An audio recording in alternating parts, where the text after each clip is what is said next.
We get asked constantly about ways to improve aim, and understandably so. Having good and consistent aim is just so important if you want to see successful results in this game. With some weapons, even a single shot can be what determines the outcome of a fight. And of course, nobody wants to be that guy that chokes by missing a vital shot. What's going on, everybody? I'm your host, Stan, back with another video. This time, all about the fundamentals of aiming that you need to land more shots in FortNite. I'll be explaining a lot of the theories behind aiming in FortNite and how using that information can lead to more effective shots. Keep in mind that along with every other mechanic, just knowing the theory isn't enough. You need to be able to apply that information so that you can learn through practice. Yes, even if you know every aiming technique and how to properly use every weapon, you'd still need to regularly train your mechanics in order to see results. So just try to keep that in mind as we start the video. If you're looking to take your gameplay to the next level, I recommend that you guys check out InstaPro, where we have live 24/7 coaching from some of the best players in the game. Head over to ProGuides.com right now. Trust me, guys, you won't regret it. With that said, let's get into the good stuff. Okay, so the first thing we need to talk about is how to use weapons in effective ways. Each weapon in FortNite has its own use, and depending on the situation, what weapon you use can make a huge difference in the outcome. When first deciding on which weapon to use, you need to keep in mind its effective range. This is especially true after the combat shotgun got vaulted. Players were used to that weapon being so useful at longer ranges that they're still treating the pump almost like it. But the pump shotgun has a much shorter effective range in the combat. You need to be really close to your opponent, like within 3 tiles distance, if you want to land a solid hit. If you're farther away than that, the damage really starts to fall off. It's usually better to start firing with a rifle or SMG instead of swapping to them after a pump shot. The damage you do with the shotgun at those greater distances just isn't worth it when you factor in the time it takes to swap weapons.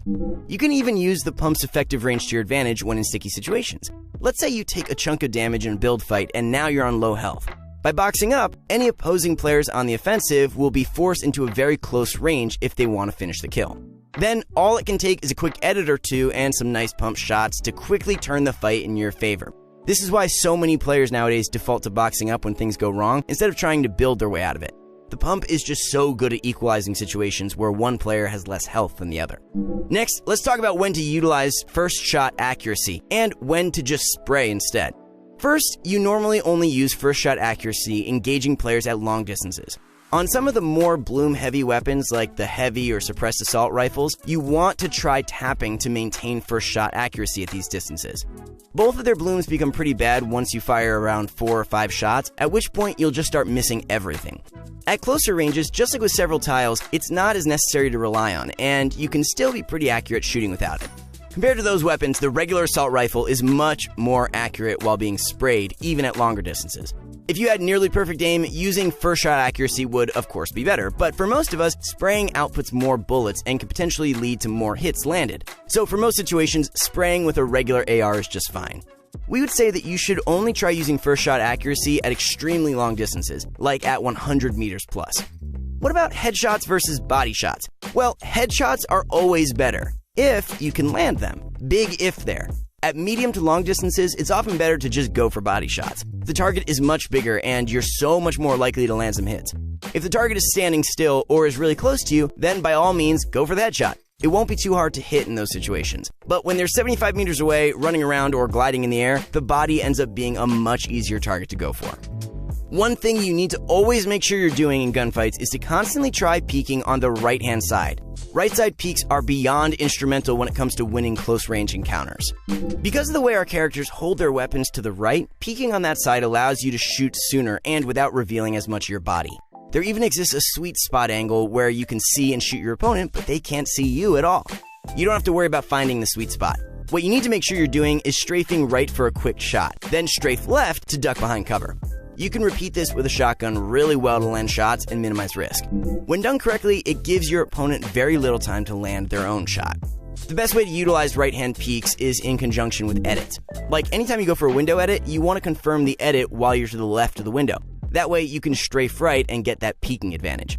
You generally want to avoid edits that force you to peek to the left-hand side, like any wall or floor edit on the left side of the piece. That is, unless you're not right in front of the piece and are instead strafing right towards it. We're not saying these edits have no use, but they're generally riskier to make as your opponents will have a larger opportunity to retaliate. Next, crosshair placement is one of the most fundamental aspects of aiming in nearly every shooter game out there. The idea is that you always want to keep your crosshair at a position where you're making as little of an adjustment as possible when you go to shoot your target. Basically, it's making sure your crosshair is pointed at where you think the enemy will appear. When done right, good crosshair placement can help you land shots sooner and with higher accuracy. Newer players at first need to always be conscious of their crosshair's position, but with enough practice, you'll start placing your crosshair at the right spots instinctively. So, for instance, let's say you're about to turn a corner in a house and you're expecting an enemy to be around it. You'd want to have your crosshair placed ideally at head level as you're turning the corner. You also need to make sure you're not aiming at an area there's no chance your opponent is at. Aiming at the ground, at the wall you're turning, or just straight up not paying attention to your crosshair placement means it'll take more time to adjust and land the shot. And quick timing is essential when it comes to winning these sorts of engagements. By the time you do go to aim on your opponent, you would have already gotten hit by them, losing the trade and potentially the encounter. The same thing applies to when you're editing. Players often make the mistake of confirming edits while their crosshair is placed in a spot far away from the target enemy. Whether it's editing a wall or a ramp, you need to be getting into the habit of placing your crosshair near or on your opponent before you confirm the edit. If you don't, you'll have to rely on landing fast flicks to win the trade. When you're in a build fight playing the low ground, crosshair placement normally ends up determining who gets the first shot off. The player on the low ground needs to track their opponent's position by following them through their build. If you can do that, you can set your crosshair at the spot you think they'll peek. And with the way peeking works, you'll actually have a solid chance to land your shot first. They first have to reveal some of their head and body before firing, at which time you can get a shot off. Good crosshair placement and player tracking are skills that low ground warriors must possess if they want to win encounters. Okay, so let's just have a quick discussion on when to aim down sights and when to just hip fire. With this topic, it's not about having higher accuracy, it's more about keeping yourself alive in fights so that you can output more damage. You always want to be careful with how long you hold down your sights while shooting. It turns you into a very easy target when you're standing there firing your weapon. At extremely close distances, aiming down sights doesn't provide enough benefit to normally make it worth doing. Rifles and SMGs are still pretty accurate being hip-fired within a couple tiles distance, so it's often more effective to maintain good movement and forego the slightly better bloom at those ranges. If you strafe left and right and even throw in a few crouches, you'll become harder to hit while at the same time maintaining similar damage output. For controller players, the situation's a bit different, since aim assist is tied to when you aim down sights. Controller players understandably can rely on aim assist, so throwing in a quick left trigger every now and then isn't necessarily bad, even at the closest of ranges. Again, you just need to make sure you're not staying aimed down for too long, or else you might just get easily killed. Making sure to take your time while aiming is a simple way to greatly increase the impact your shots have. There are two weapons in the game where taking your time is most beneficial: shotguns and snipers. With shotguns, especially the pump, missing a shot leaves big room for punishment. Usually, players try to go for flick shots with the pump, but instead end up just whiffing. Crosshair placement can help reduce the number of times you'll need to flick, but hey, let's face it, we're not all pro aimers, and flicking is one of the toughest techniques to pull off consistently. So unless your flicks are on point, it's often better to take your time and make sure your crosshair is on your target before pulling the trigger. We're not saying that flicks are bad or anything, but some angles are just so extreme that flicks end up being too risky. Like, landing your shot first doesn't matter if you only do 30 damage versus your opponent doing 100. Taking your time can help a ton with shotguns. Whenever you're trying to snipe an unsuspecting player, missing the shot punishes you hard. It alerts enemies and gives away your position in a trade for nothing.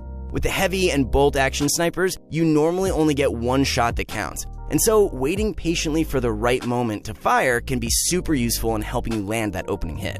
For instance, if you see players fighting in the distance, it's often better to wait for one of them to start shooting or go for a heal. They'll stand still or tighten up their movement enough to make landing a shot a much easier task.